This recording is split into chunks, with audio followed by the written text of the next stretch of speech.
The Great Hall of the Galactic Council was cold. It was always cold. The Valkyrie liked it that way. Their crystalline bodies needed cool air to stay comfortable, and since they controlled most of the coalition, everyone else had to suffer. Jake Morrison stood alone in the center of the room. His hands were bound behind his back with energy cuffs that hummed softly against his wrists. Around him, hundreds of alien faces looked down from their seats. Some were curious. Some were bored. Most were simply waiting for this to be over so they could move on to more important matters. 17 years.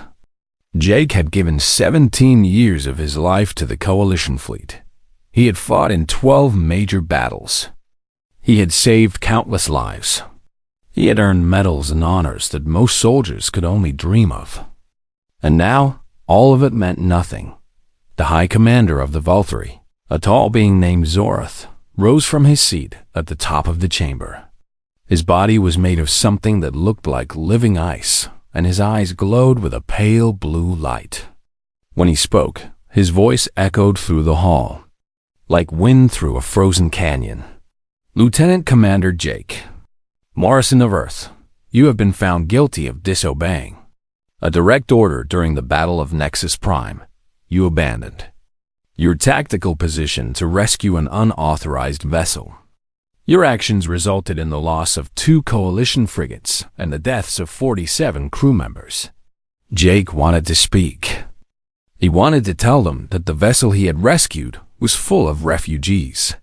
300 innocent people, including women and children, who would have died if he had followed orders. He wanted to ask them if 47 soldiers were worth more than 300 civilians. He wanted to demand to know why the order had been given in the first place, but he had already tried all of that. During the trial, he had explained everything. He had shown them the recordings from his ship. He had presented testimony from the refugees he had saved. None of it mattered. The decision had been made long before he entered this room. Zorath continued. The penalty for your crime is death. However, in recognition of your previous service, the Council has decided to show mercy. You will be banished to Cryo 7, where you will serve as the sole caretaker of Research Station Theta. Your assignment is indefinite. You will have no contact with the outside world except for quarterly supply deliveries. This is the judgment of the Galactic Council. Death would have been kinder. Jake knew about Cryo 7. Everyone in the fleet knew about it. It was a frozen moon at the very edge of Coalition space, so cold that even the hardiest species could not survive outside for more than a few minutes. The research station there had been abandoned years ago when the scientists decided there was nothing worth studying. Now it was used as a dumping ground for people the Coalition wanted to forget about. No one had ever returned from KRY. OS-7. 2 guards grabbed Jake by the arms and began to lead him out of the chamber. As he walked, he looked up at the faces watching him. Most of them showed nothing. But in the back, near the exit, he spotted a small group of humans. His crew. Or at least, what was left of it. Lieutenant Amy Brooks stood at the front of the group. She was a small woman with short dark hair and sharp eyes that missed nothing. She had been his second in command for 5 years, and she was the best officer he had ever worked with. When their eyes met, she gave him a small nod. It was not much, but it meant everything. She believed in him. Even now. Next to Amy stood Ensign Kevin Walsh, a young man barely out of the academy. He was looking at the floor, unable to meet Jake's gaze. Jake did not blame him. Kevin had a wife and a baby daughter back on Earth. He could not afford to be seen supporting a convicted criminal. Behind them were a few others. Chief Engineer Pete Lawson, who had kept their ship running through impossible situations. Dr. Maria Santos, who had treated wounded soldiers and refugees alike without ever asking which side they were on. Communications Officer Dan Harper, who had been with Jake since his first command. They'd all risked their careers just by coming here today. Jake tried to memorize their faces, knowing he would probably never see them again. The guards pushed him through the exit and into a long corridor that led to the transport bay.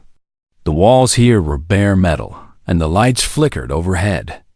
This part of the station was old and poorly maintained. It was where they kept the prisoners. Morrison. Jake turned at the sound of his name. One of the guards had stepped back, and in his place stood a Velthari female. She was smaller than most of her kind, with delicate patterns etched into her crystalline skin. Her eyes were a deeper shade of blue than Zorth's, almost purple. "I am Commander Veleth," she said. Her voice was softer than he expected. "I wanted to speak with you before your transport." Jake said nothing. He had learned long ago that when dealing with the Velthari, it was better to listen than to talk. "I reviewed the records of the Battle of Nexus Prime," Veleth continued. "What you did was foolish. It went against every rule of military engagement. It cost the Coalition valuable resources and personnel. Those refugees would have died," Jake said. His voice came out rough. He had not spoken in hours. Double quotes. Yes, they would have. Veleth tilted her head, studying him like a scientist examining a strange specimen. "And yet, you saved them. 300 lives in exchange for your own freedom. Most beings would not make that trade. I'm not most beings. No, you are human." She said the word like it was something rare and unusual. "Your species is strange to us, Jake Morrison. You act on emotion rather than logic. You sacrifice yourselves for strangers. You show mercy to your enemies." Jake met her gaze. "Is that supposed to be an insult?" "I have not decided yet." Veleth stepped closer. "I will tell you something that you may find useful. The order to abandon the refugees did not come from Fleet Command. It came from somewhere higher. Much higher." Jake felt a cold sensation that had nothing to do with the temperature. "What are you saying?" "I am saying that your trial was decided before it began. Someone wanted those refugees to die, and you interfered with their plans. Your banishment is not punishment for disobedience. It is punishment for survival." Before Jake could respond, the other guard grabbed his arm. "Time to go, human." Veleth stepped back into the shadows. "Good luck on Cryo 7, Lieutenant Commander. You will need it." The transport ship was waiting in the bay. It was an old cargo hauler, stripped of everything except the most basic life support systems.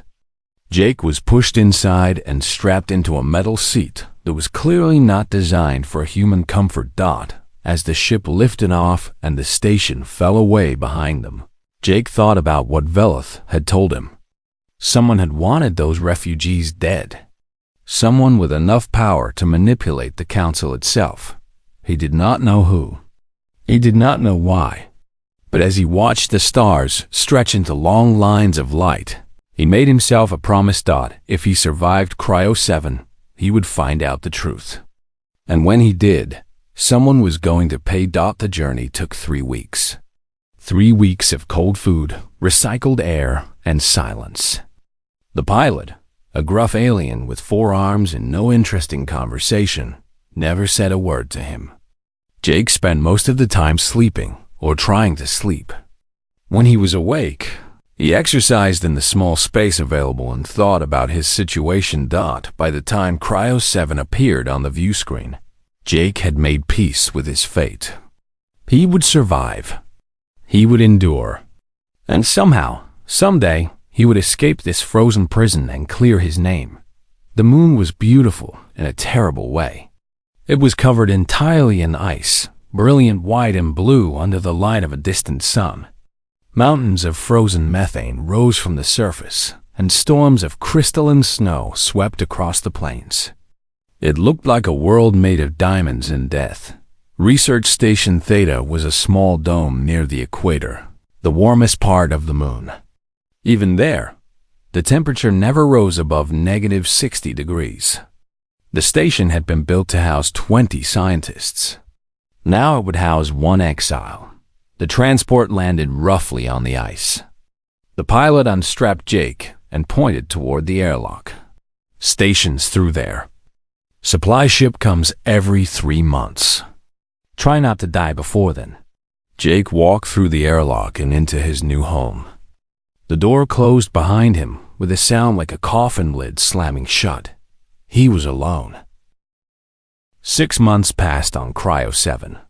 Jake Morrison learned to count the days by the rhythms of the station rather than the movement of the sun, which barely rose above the horizon and gave no warmth at all. He woke up, he ate, he worked, he slept. The routine kept him sane. Research Station Theta was bigger than it looked from outside. The main dome contained a living area, a small kitchen, a medical bay, and a control room filled with equipment that nobody needed anymore. Underground tunnels connected the dome to storage areas, a greenhouse that had stopped working years ago, and a vehicle bay where a battered snow crawler sat waiting for someone to use it. The station had an AI system that managed life support and basic functions. Jake named her Betty, after his grandmother who had raised him back on Earth. Betty was not designed for conversation. She was simple and practical, answering questions with short sentences and alerts. But Jake talked to her anyway. "Good morning, Betty," he would say each day when he woke up. "Good morning, Lieutenant Commander Morrison. Current external temperature is -72 degrees. Wind speed is 40 kilometers per hour. No anomalies detected. Thanks, Betty. What's for breakfast?" "You have protein bars, dried vegetables, and water." The same as yesterday. Sounds delicious. It was not delicious. The food was bland and boring, designed to keep a person alive rather than happy. But Jake ate it without complaint. He had learned long ago that complaining about things you could not change was a waste of energy. His main job was to maintain the station systems. The heating needed constant attention. The water recycler broke down at least once a week. The communications array, which he was required to use for his quarterly reports, was so old that Jake had to repair it with spare parts taken from other machines. The reports themselves were pointless. Jake would record a message saying that everything was fine, that the station was functioning, that he had seen nothing unusual. Then he would send it into space, knowing that nobody would listen to it. The reports were just a way for the coalition to pretend they were still watching him, a way to remind him that he belonged to them. But Jake did not feel like he belonged to anyone anymore. Out here, in the silence and the cold, he was free in a way he had never been before. There were no orders to follow, no superiors to please, no battles to fight. There was only the ice and the wind and the endless white landscape. Sometimes, when the storms calmed down, Jake would suit up and go outside. He would walk across the frozen surface and look up at the stars. He would breathe the recycled air in his helmet and feel the cold pressing against his suit like a living thing. And he would think about everything he had lost. He thought about his crew, Amy and Kevin and Pete and Maria and Dan. He hoped they were safe. He hoped they had not been punished for supporting him. He hoped they understood why he had done what he did. He thought about the refugees. 300 people whose lives he had saved. He did not know their names or their faces. He did not know where they had gone after the battle. But he knew they were alive because of him, and that knowledge kept him warm even on the coldest nights. He thought about Commander Velith and her strange words. Someone had wanted those refugees dead. Someone with power and influence. But who and why? These questions haunted Jake. He had no way to find answers out here on this frozen rock. No access to information, no contacts, no allies. Just his own thoughts, spinning around and around like the methane storms outside. One night, everything changed. Jake was in the control room, running a diagnostic on the heating system, when Betty's voice interrupted him. "Alert. Unidentified vessel entering atmosphere. Trajectory indicates crash landing." Jake jumped to his feet and ran to the sensor console. The screen showed a blip falling through the sky, burning hot and fast. The ship was in trouble. Serious trouble. Betty, can you identify the vessel? Configuration matches Velthary military transport. Class 3. Crew capacity 6 to 8. The vessel is experiencing multiple system failures. Impact estimated in 4 minutes. Velthary. Jake's stomach tightened. The Velthary were the ones who had put him here. They were his enemies. The smart thing to do would be to sit back and let them crash. Let the cold finish what their failing systems had started. But Jake was not built that way. Betty, plot the crash site. I'm taking the crawler. Lieutenant Commander Morrison, protocol requires you to report the incident and await instructions from Coalition Command. Protocol can wait. Those people can't. Jake was already running toward the vehicle bay. He grabbed his thermal suit from the rack and pulled it on as fast as he could. The suit was old but well maintained, rated for temperatures down to -100 degrees. It would keep him alive for a few hours at most. The snow crawler was a 6-wheeled vehicle with a pressurized cabin and heavy treads designed for ice travel. Jake had used it a few times for short trips around the station, but he had never pushed it to its limits. Tonight, he would find out what it could do. He climbed inside, started the engine, and drove out into the storm. The wind hit the crawler like a fist. Visibility dropped to almost nothing. Jake could barely see the ice in front of him, but the navigation system showed him the way. The crash site was 12 kilometers north, across a frozen lake and through a field of ice pillars. The journey took forever. The crawler bounced and slid over the rough terrain. The heating system struggled to keep up with the cold pouring in through the cracks in the old vehicle. Jake's hands were numb inside his gloves, and his breath formed clouds of ice in front of his face. But he kept going. When he finally reached the crash site, the scene was worse than he had imagined. The Velthary ship had broken apart on impact, scattering debris across the ice like fallen stars. The main section of the hull had cracked open, exposing the interior to the deadly cold. Smoke rose from burning systems, mixing with the swirling snow. Jake parked the crawler and stepped outside. The wind nearly knocked him down. He leaned into it and pushed forward, making his way toward the wreckage. Inside the broken ship, he found them, 6 Velthary officers, huddled together in what remained of the cargo bay. Their crystalline bodies were dim, their lights fading. The Velthary needed warmth to survive. Their internal temperature had to stay above a certain level, or their crystal structures would fail. Out here, in the terrible cold of Cryo 7, they were dying. One of them lifted her head as Jake approached. Even in her weakened state, he recognized the patterns on her skin. The deep blue eyes, almost purple. The delicate etchings that marked her as highborn. Commander Veleth. "Human?" she said. Her voice was barely a whisper, cracking like thin ice. "You should not be here. We are enemies." Jake was already moving. He pulled the thermal pack from his belt and wrapped it around the nearest survivor, a young male who had stopped moving entirely. "Yeah, well," Jake said, "the cold doesn't care about politics." "Can you walk?" Veleth stared at him. Her eyes, which had been dull with approaching death, sparked with something like confusion. "Why?" she asked. "Why would you help us? After everything my people did to you?" Jake looked at her. In her face, he saw the same arrogance he had seen in every Velthary he had ever met. The same certainty that they were better than everyone else. The same cold judgment that had condemned him to die on this frozen moon. But he also saw something else. Fear. Pain. The desperate hope of someone who wants to live. Because it's the right thing to do. Jake said, "Now stop asking questions and help me move your people. We don't have much time." For a moment, Veleth did not move. Then, slowly, she nodded and began to help. One by one, Jake carried the Velthary from the wreckage to the crawler. Some of them could walk with support.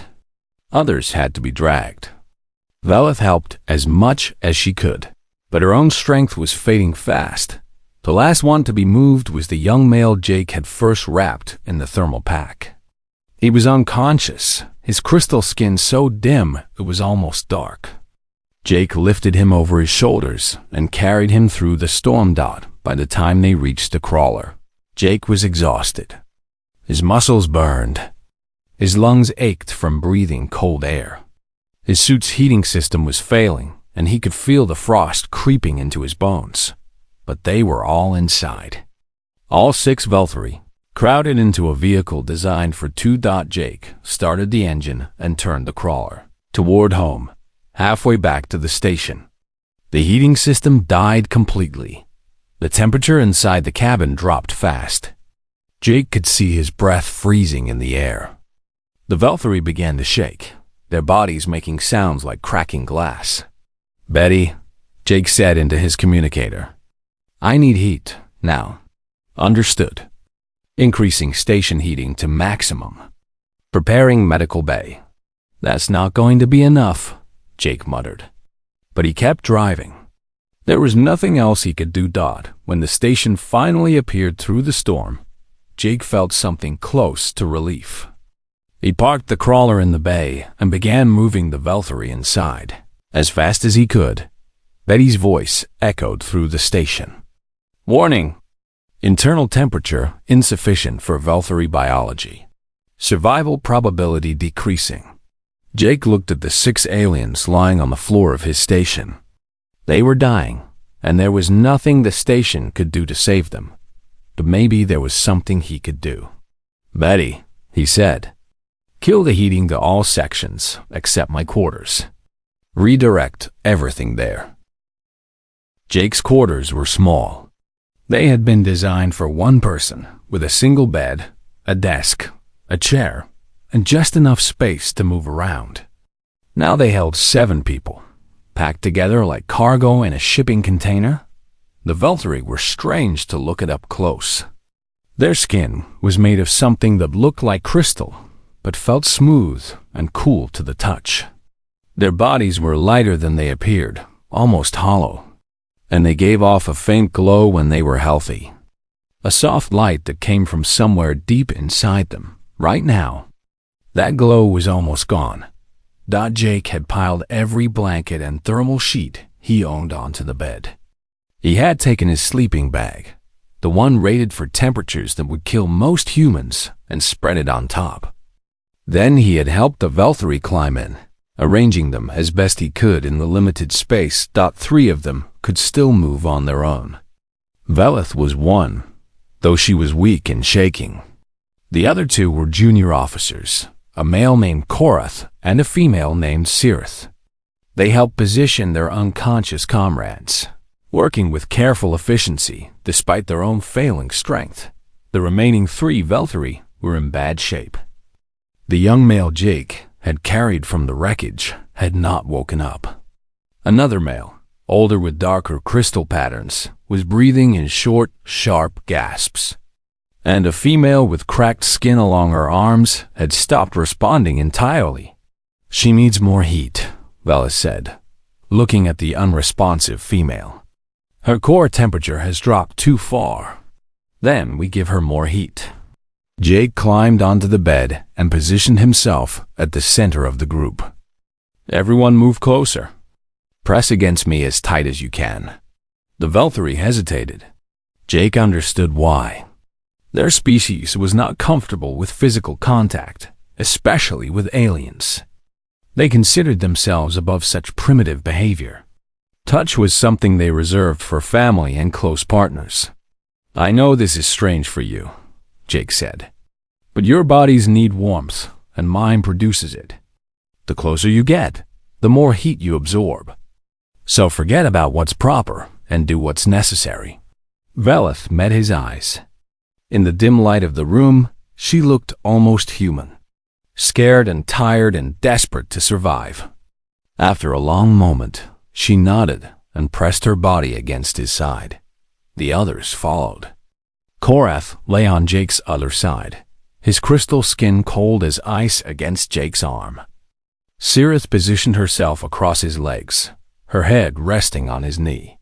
The three unconscious Volturi were arranged around them, surrounded by the living warmth of their companions. It was the strangest night of Jake's life. He could feel the cold seeping out of them and into him. Every place where their bodies touched his, he felt a chill that went deeper than skin. But he also felt them warming up slowly, gradually, drawing the heat from his human blood like plants drawing water from soil. Humans were warm-blooded creatures. Their bodies maintained a constant internal temperature regardless of the environment. This ability, which had evolved on Earth millions of years ago, made them incredibly resilient to cold. A healthy human could survive temperatures that would kill most other species in minutes. Tonight, that biological advantage would save 6 alien lives. Betty's voice came through the speaker. Current temperature in quarters is 18 degrees. Valkyrie survival probability has increased to 47%. Keep the heat coming, Jake said. Everything you've got. Understood. Hours passed. Jake drifted in and out of sleep, too exhausted to stay fully awake but too uncomfortable to rest properly. The Valkyrie pressed against him from all sides, their bodies slowly warming as the night went on. At some point, Velith spoke. Her voice was soft, barely above a whisper. Why did you save us? Jake opened his eyes. She was looking at him, her face just inches from his. In the darkness, her eyes glowed with renewed light. I already told you, he said. Because it's the right thing to do. That is not an answer. We are your enemies. My people condemned you to die here. You have every reason to hate us. Jake thought about the question. It was a fair one. He did have reasons to hate the Valkyrie. They had taken everything from him. His career, his freedom, his future. They had sent him to this frozen wasteland to rot in silence until he died. But he could not bring himself to feel that hatred. Not now, with Velith's cold body pressed against his. Not when he could feel her heartbeat, slow and steady, fighting to keep her alive. I was a soldier for 17 years, Jake said. I followed orders. I fought battles. I did things I'm not proud of because someone told me to. And in all that time, I learned one thing that matters more than anything else. What is that? That the only thing that makes us different from the darkness is the choices we make. The universe doesn't care about us. It doesn't reward good behavior or punish bad. It just is. So the only meaning in life comes from what we decide to do with it. Velith was silent for a long moment. When she spoke again, her voice was different, softer. My people believe that strength is the only virtue. That the strong have the right to rule and the weak must serve. We do not value mercy or compassion. We consider them weaknesses. And what do you think? She did not answer right away. Her eyes searched his face, looking for something. I think, she said slowly, that I do not understand humans at all. But I am beginning to wonder if perhaps we should. Jake smiled despite himself. It was a small smile, tired and warm, but genuine. That's a start. The night continued. The temperature rose slowly as Betty redirected power from every system she could spare. By the time the first light of the distant sun crept through the window, the room had warmed to 22 degrees. Still cold by human standards, but warm enough for the Valkyrie to survive. One by one, they began to wake up. The young male was first. He opened his eyes and looked around in confusion, trying to understand where he was and why he was tangled up with so many bodies. When he saw Jake, his face twisted with something between shock and fear. Peace, Velith said quickly. He saved us. Without him, we would all be dead. The young male stared at Jake for a long moment. Then, slowly, he nodded and relaxed.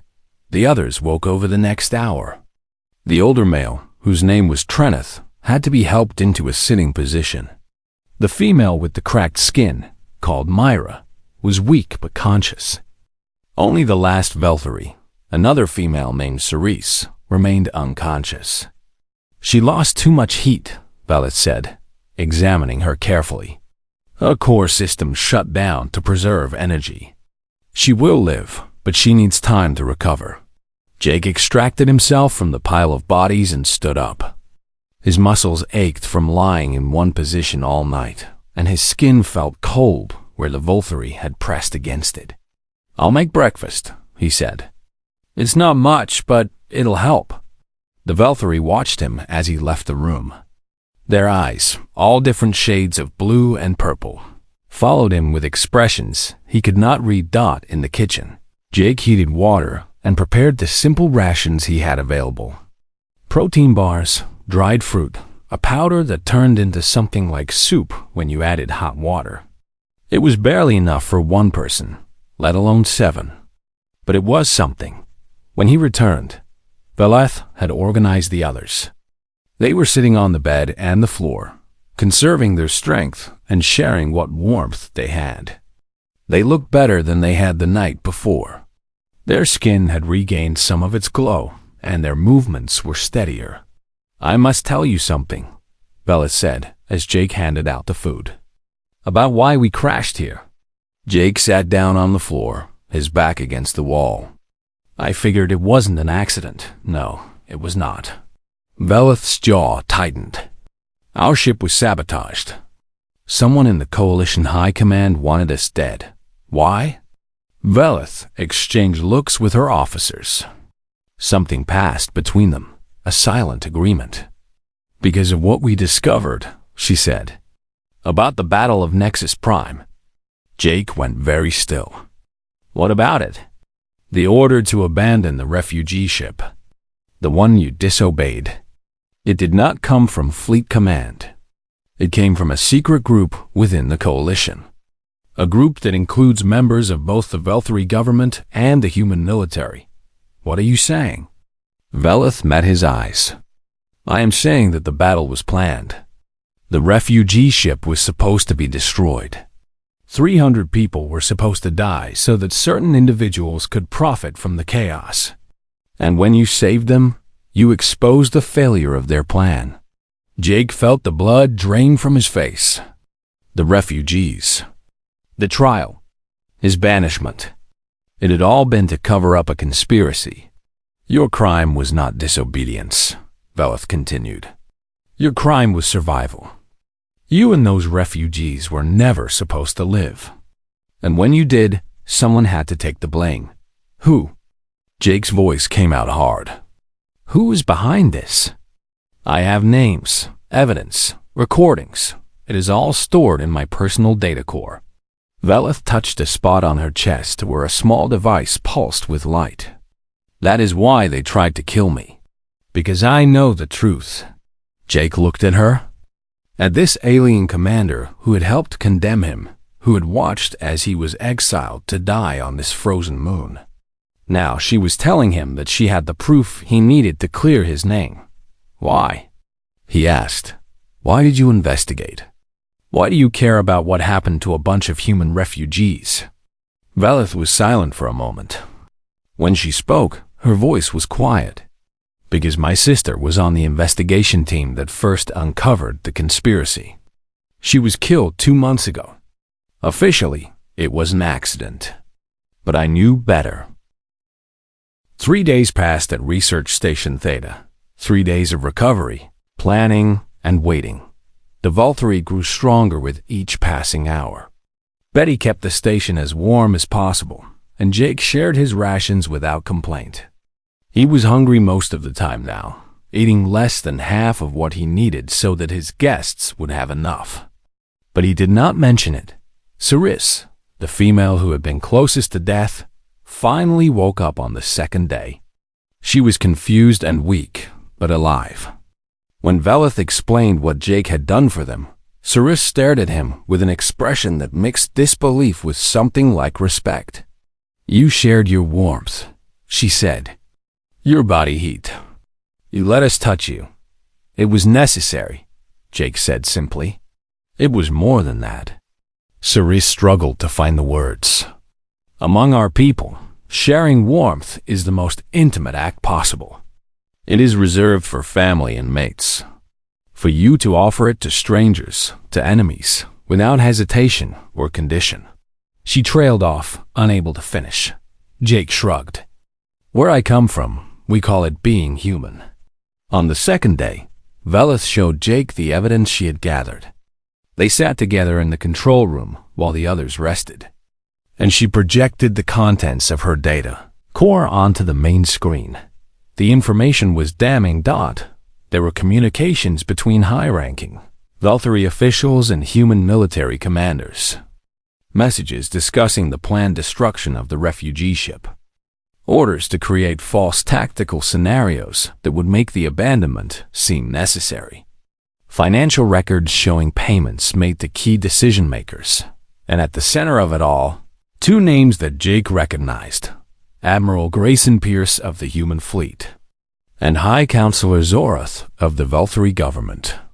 Pierce, Jake said softly. He was my commanding officer during the Battle of Nexus Prime. He was the one who gave the order to retreat. And Zorath was the one who pronounced your sentence, Velith added. They worked together. They have for years. The refugee massacre was just one of many operations they coordinated. Why? What did they get out of it? Velith scrolled through more documents. Power, wealth, control. The refugee ship was carrying survivors from the Kellan system. Their homeworld was destroyed in the war, and they were the last of their kind. More importantly, they carried genetic samples and cultural records that were supposed to be delivered to a preservation institute. And someone didn't want that to happen. The Kellan people had information. Records of business dealings between certain coalition officials and the enemy. If those records had been made public, it would have exposed a network of corruption spanning 3 decades. Jake felt sick. 300 people had been marked for death to protect the reputations of rich and powerful criminals. And I ruined their plan, he said. Yes, when you saved the refugees, the records were preserved. They are still being analyzed by the Preservation Institute. It is only a matter of time before someone finds the incriminating evidence. So that's why they sent me here. Not just as punishment, but to keep me quiet. To make sure I couldn't tell anyone what really happened. Velith nodded. And when I began investigating, I became a threat as well. My sister's death was a warning. When I continued anyway, they decided to remove me permanently. The crash. They sabotaged our navigation system and weapons. We were supposed to burn up in the atmosphere or crash so hard that nothing would survive. They did not expect you to come looking for us. Jake leaned back in his chair and stared at the ceiling. Everything he thought he knew about his situation had changed. He was not here because he was a criminal. He was here because he was a witness. We have to get this information out, he said. Send it to someone who can act on it. That was my plan, Velith agreed. But the station's communication system is too weak. We cannot reach any of my contacts from here. What about your ship? Is there anything salvageable? Korath and Treneth checked the wreckage yesterday. The communication array is destroyed, along with most of the ship's systems. But she hesitated. But what? The emergency beacon is still functional. It has been broadcasting a distress signal since we crashed. Jake sat up straight. Then someone might come looking for you. Yes, but I do not know who. If the signal is picked up by coalition forces loyal to Zorath, they will finish what the sabotage started. If it is picked up by someone else, then we might have a chance. They spent the rest of the day preparing for both possibilities. Jake showed the Velthari where the station's emergency supplies were stored. Velith copied her evidence onto multiple data chips and hid them in different locations around the facility. Korath, who had some medical training, treated the remaining injuries among the group. That night, They gathered in the main living area and thought it was strange, Jake thought. A week ago, he had been completely alone, resigned to spending the rest of his life in silence on this frozen moon. Now he was surrounded by 6 Valkyrie officers, people who have been his enemies, sharing food and conversation like old friends. "Tell me about Earth," Cirrus said. She was the youngest of the group, barely out of training by human standards. Her curiosity was boundless. "What do you want to know?" "Everything." "What is it like?" "The stories say it is a world of extremes. Hot and cold, wet and dry, all existing at once." Jake smiled. "The stories are true. Earth is deserts and rainforests, mountains and oceans, ice caps and tropical islands. It's chaotic and unpredictable and beautiful. How do your people survive in such conditions?" "We adapt. Humans can live almost anywhere. We build shelters, create tools, modify our environment. When we can't change our surroundings, we change ourselves." The Valkyrie exchanged glances. To a species that required very specific conditions to survive, the idea of such flexibility was almost impossible to imagine. "Is that why you saved us?" Treneth asked. He was the oldest of the group, with deep cracks in his crystal skin that spoke of many battles. "Because adaptation is in your nature?" "Maybe," Jake said. "Or maybe it's simpler than that. Maybe I just couldn't stand by and watch people die when I had the power to help. Even enemies. Even enemies. There's an old saying on Earth. The enemy of my enemy is my friend. But I prefer another one. The measure of a person is how they treat those who can do nothing for them." Treneth considered this. A strange philosophy, but not without merit. The conversation continued late into the night. Jake learned about Valkyrie culture, their history, their beliefs. He learned that they were not as cold and emotionless as they appeared. They simply expressed their feelings differently, through subtle changes in their light rather than through facial expressions. And he learned that beneath their icy exterior, they were not so different from humans after all. They loved and feared and hoped and dreamed. They made mistakes and suffered consequences. They sought meaning in a universe that offered none. By the time they finally went to sleep, something had changed between them. The wall that separated human from Valkyrie had cracked, just a little. Not enough to bring it down completely, but enough to let some light through. On the morning of the 4th day, Betty's sensors detected an approaching ship. Alert. Vessel entering atmosphere. Configuration unknown. Not a coalition design. Jake and Velith ran to the control room. On the screen, they could see a small ship descending through the clouds. It was sleek and fast, painted in colors that did not match any military fleet Jake had ever seen. "Neutral markings," Velith said. "This could be good, or it could be a trick." They watched as the ship landed on the ice a few hundred meters from the station. A hatch opened, and several figures emerged. They were wearing environmental suits, but their body shapes were varied. Different species working together. A voice crackled over the station's communication system. "Research Station Theta, this is the independent vessel Starlight. We received a distress signal from this location. Do you require assistance?" Jake looked at Velith. She nodded. He opened the channel. "Starlight, this is Lieutenant Commander Jake Morrison, currently stationed at Theta. We have survivors from a crash. 6 Valkyrie officers. They need transport and medical care." There was a pause. Then, "Copy that, Theta. We're coming in. Fair warning, we've got some unusual passengers. Don't shoot." The airlock cycled, and the visitors entered the station. Jake had expected rescue workers, or perhaps mercenaries. What he got was something else entirely. The leader of the group was a human woman with short, gray hair and eyes that had seen too much. She introduced herself as Captain Lisa Morgan. And behind her stood a team of journalists, investigators, and legal experts from something called the Neutral Worlds Assembly. "We've been tracking Counselor Zoroth's activities for months," she explained. "When we intercepted a coded message from Commander Velith about evidence of corruption, we decided to come looking." "The message got through?" Velith asked, surprised. "Just barely. One of your officers managed to send it before your ship was sabotaged." Lisa turned to Jake. "We know who you are, Lieutenant Commander. We know what happened to you, and we know you're innocent." Jake felt something loosen in his chest, something he had been carrying for 6 months without realizing it. "What happens now?" he asked. Lisa smiled. It was a warrior smile, fierce and determined. "Now we expose the truth, and we make sure the people responsible pay for what they've done."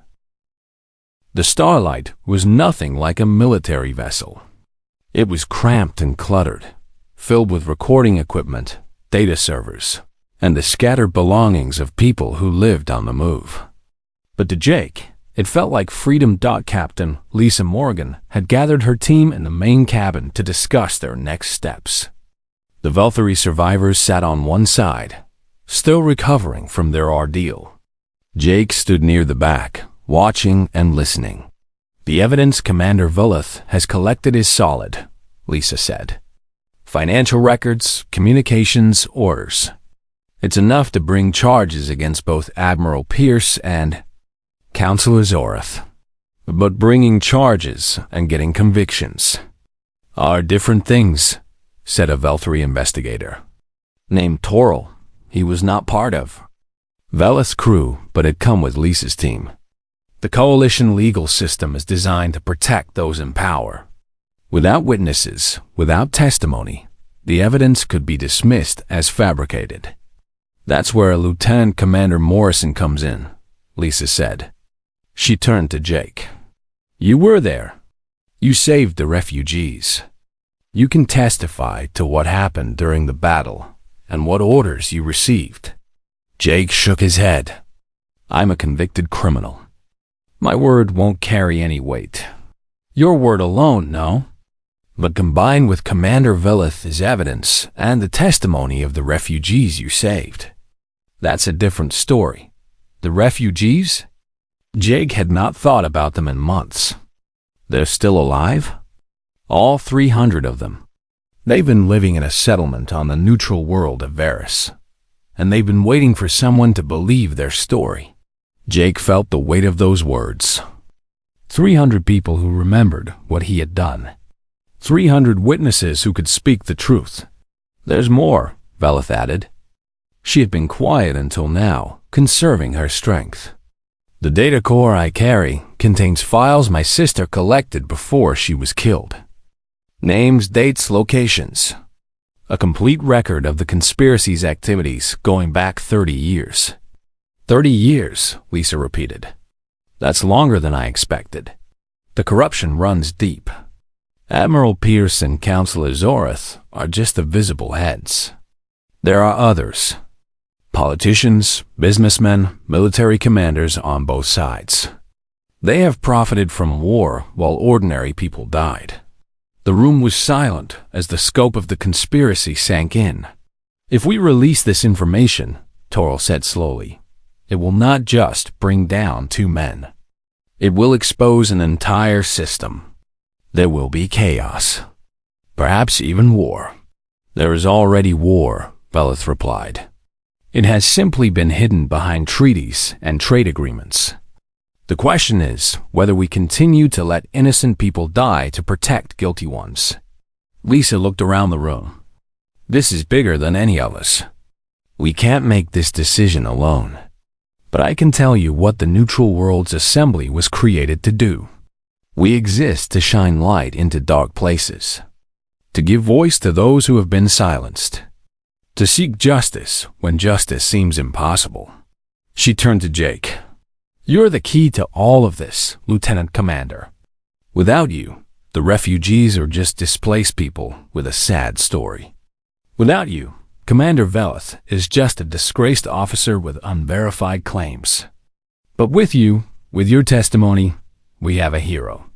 Someone who risked everything to do the right thing." Jake looked at the faces around him. The Velthari officers who had been his enemies and were now something closer to friends. The investigators and journalists who had traveled to the edge of space to find the truth. Captain Morgan, who had dedicated her life to fighting corruption, and he thought about the frozen station he had left behind. The silence, the cold, the endless waiting for a death that never came. He had survived Cryo 7. He had saved 6 lives. He had uncovered a conspiracy that reached the highest levels of galactic government. Now he had a choice. He could go back, return to his exile and pretend none of this had happened. Let others fight the battle while he sat in safety. It would be the smart thing to do. The easy thing. But Jake Morrison had never been good at easy. "What do you need me to do?" he asked. Lisa smiled. "First, we go to Varys and meet with the refugees. Then, we present our evidence to the assembly. And then," she paused, "then we see what happens." The journey to Varys took 2 weeks. In that time, Jake got to know the crew of the Starlight. They were an unusual group, humans and aliens working together toward a common goal. Some were former soldiers like him. Others were scholars, scientists, legal experts. All of them believed in the mission. He also spent time with the Velthari. As they recovered, they began to share more of themselves. Korath told stories of his homeworld, a planet of crystal mountains and singing winds. Cirith practiced meditation techniques that she claimed would help Jake deal with the cold trauma his body had endured. Even Treneth, who had been the most suspicious of Jake at first, eventually opened up about his past, but it was Velith who Jake talked to most often. They would sit together in the observation deck, watching the stars pass by. Sometimes they discussed the mission. Sometimes they talked about their lives. And sometimes they just sat in comfortable silence, sharing space without needing to fill it with words. "I have been thinking," Velith said one evening, "about what you told me, about the measure of a person, the measure of how they treat those who can do nothing for them. Yes, I realize something. By that measure, you are perhaps the finest person I have ever met." Jake felt uncomfortable with the praise. "I just did what anyone would do." "No, you did what a human would do. There is a difference." She paused. "My people have always believed that humanity was a lesser species, emotional, irrational, weak. But I have seen another side of you. Compassion that we call weakness is actually your greatest strength. Your willingness to sacrifice for strangers, to show mercy to enemies, to hope in the face of despair. These are not flaws. They are gifts." Jake did not know what to say, so he said nothing. Velith continued, "When this is over, I intend to advocate for change in how my people view humans. It will not be easy. Many will resist. But I believe it is necessary. We have been enemies for too long. And what about us?" Jake asked. "After everything that's happened, what are we?" Velith turned to look at him. In the dim light of the stars, her eyes glowed like jewels. "I do not know," she admitted. "But I would like to find out." Varys was a green world, covered in forests and rivers and open spaces. After months on Cryo 7, Jake found the warmth almost overwhelming. He stepped off the Starlight and breathed air that smelled like growing things. And for a moment he could not speak. The refugee settlement was waiting for them.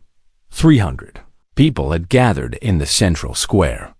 Men and women and children who had survived the destruction of their homeworld and the battle that should have killed them. When they saw Jake, they began to cheer. An older woman stepped forward.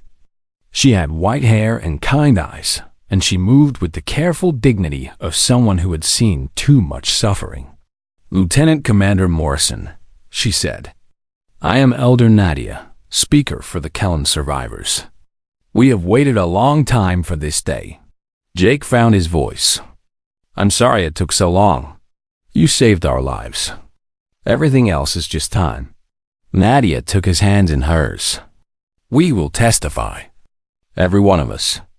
We will tell the truth about what happened, and we will make sure the galaxy knows what kind of man you really are. The hearing before the Neutral Worlds Assembly took 3 days. Jake testified for hours, answering questions about the battle, the order, his decision to disobey.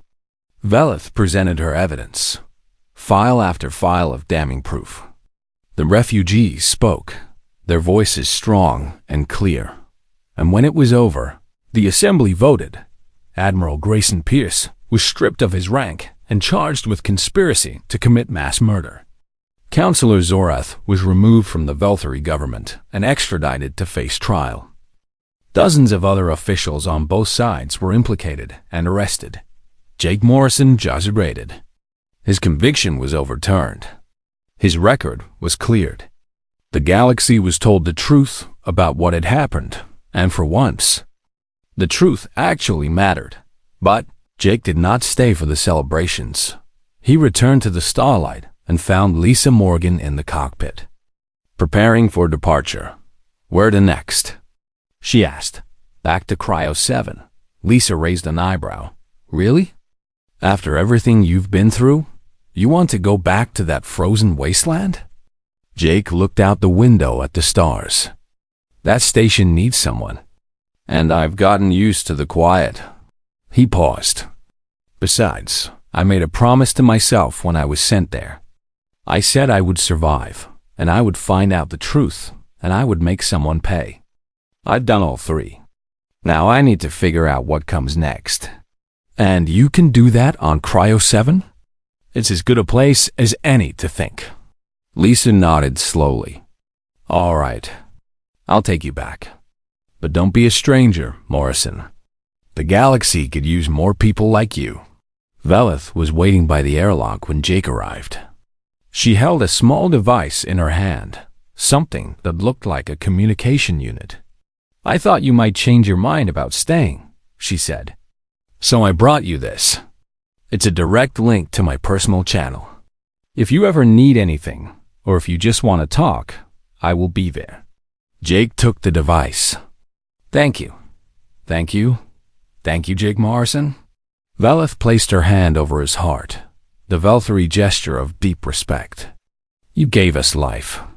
You gave us truth. You gave us hope. Among my people, that creates a bond that cannot be broken. Is that an official thing? It is whatever we want it to be. Jake smiled. For the first time in a very long time, it felt